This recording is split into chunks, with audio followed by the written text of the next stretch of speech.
भूमिका स्वभाव भेदक युक्तिराज। 1. सृष्टिकर्ता ईश्वरवादी दर्शनों का परिहरण कर लौकिक सम्यक दृष्टि और चतुर्धर्म मुद्रा को प्रकाशित करने वाले, प्रतीत्य समुत्पाद की स्वतंत्र एवं स्पष्ट देशना करने वाले, मुनीन्द्र द्वारा समस्त लोक की रक्षा हो। 2. जो आर्यशाली स्तंभसूत्र में देशित है, उसकी यथाभूत परीक्षा करने में बुद्धि की अल्प शक्ति होने पर भी अपने को पुण्यशाली बनाने की इच्छा से थोड़ी चर्चा करने के लिए सोत्साह प्रयत्नशील हुआ हूँ। 3. यह रचना विद्वानों के समक्ष प्रस्तुत करने के लिए नहीं है तथा महाविद्यापीठों विहारों के शास्त्रार्थ हेतु युक्तिमार्ग के प्रंच विस्तार के लिए भी नहीं है, अपितु आदिकर्मिकों नूतन प्रविष्ट शिष्यों के लाभ की आशा से मैं इसे यथाशक्ति सरल शब्दों में निरूपित करूंगा।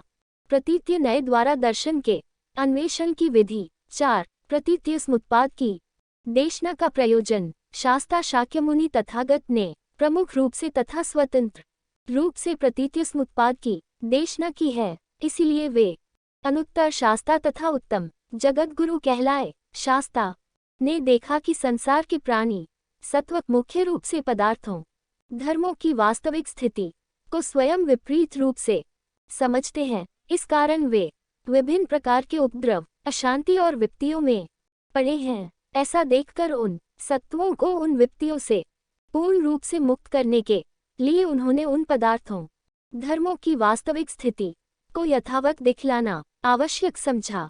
फलतः तदनुरूप करुणावश उन्होंने प्रतीत्य समुत्पाद की देशना की। समस्त दोषों एवं विपत्तियों का मूल स्रोत हेतु एवं फल की परस्पर सापेक्षता प्रतीत्य अथवा हेतु से फल किस प्रकार उत्पन्न होता है, इस प्रकार की इदम प्रत्ययता का यथावत न जानना है। इसी प्रकार प्रत्येक धर्म वस्तु अपनी प्रज्ञप्ति के आधार पर आश्रित होकर या संबंधित होकर बुद्धि का विषय बनता, इतनी मात्र वस्तु की सत्ता है ऐसा लोग नहीं सोचते।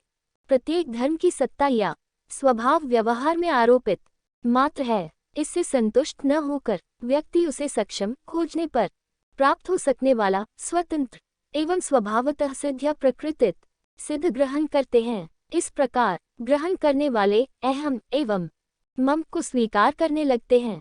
इस कारण उनकी चित्संतति में उक्त प्रकार की सहज भावना सदा विद्यमान रहने लगती है।